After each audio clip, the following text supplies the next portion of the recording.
Nicola Sturgeon, you've had the displeasure of having to write about her this week. It was glorious. It was, every second of it was wonderful. A trip up to Edinburgh, beautiful city, and the chance to sit face to face to watch the filleting of sturgeon. It was beautiful. Indeed. Is she still held in this sort of dictator-like esteem by the Scottish people or not?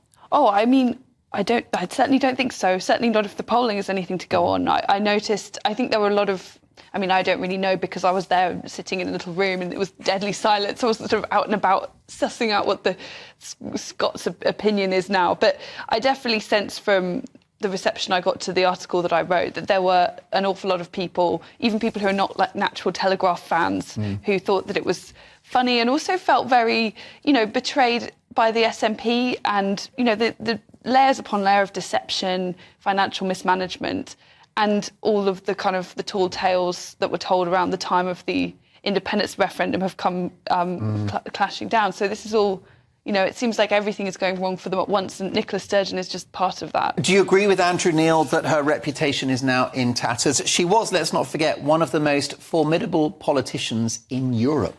Well, I think that she was partly the beneficiary of a new kind of politics where you judge more on vibes and how accomplished somebody is at giving a speech or dealing with a press conference rather than actually looking at their record and their achievements. And we had a real problem in Westminster because a lot of Westminster-based journalists would tend to treat Nicola Sturgeon almost as if she were like a visiting dignitary from another country rather than someone that has an awful lot of authority here in the UK. Yeah, and the SNP cast her as a sort of Scottish Angela Merkel, sort of Merkel. Yeah, and then there was also the weird SNP paradox where any problem that they have, they can say, well, it's because we're not independent enough.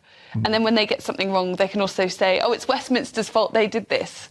So there's no real accountability, but I think that is definitely changing. What did you make of Nicola Sturgeon's waterworks at the COVID inquiry? Were you moved?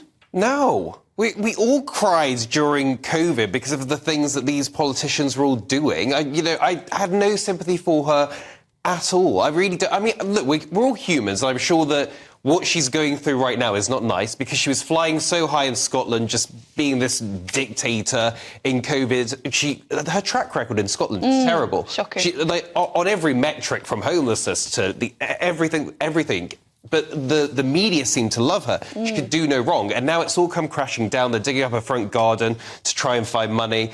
All of this COVID stuff's come out. It's come out that she's lied. She said she would hand over the WhatsApps, then she's deleted them. But honestly, she gave us the WhatsApps that we needed to see. Well, we'll never know now. Yes. So no sympathy for her. I have sympathy for the people that cried because they couldn't be there to hold their mum's hand when they died during lockdown. I have sympathy for those people. But, she said she didn't want to be First Minister at the time. Well, go. OK. Yeah. Well, of course, there is a counterbalance to this argument, which is that she was a formidably popular figure before she stepped down as Scottish First Minister and leader of the SNP. Unprecedented electoral success, massive popular support. She'd also argue that her handling of COVID was far more coherent than that of the English administration, of course, the UK government and Boris Johnson in particular, and Partygate. Well, she'd be wrong. They were even more bonkers than the Westminster-based governance when it came to COVID, because very often, and it's all coming out now in the WhatsApps that did actually survive the Great Purge, that often they were deliberately doing things because they wanted to differentiate themselves from Westminster. Yeah. And there were so many things that self-evidently made no sense, like masks not just in schools, but kids must wear them in the classroom, but not if they don't wear them in the classroom, but if they're wandering around in the corridor, they have to wear a mask. I mean, some of this stuff was obvious. At the bottom of doors as well. Oh, yes. It's madness. Yes, that was a big plan to improve ventilation.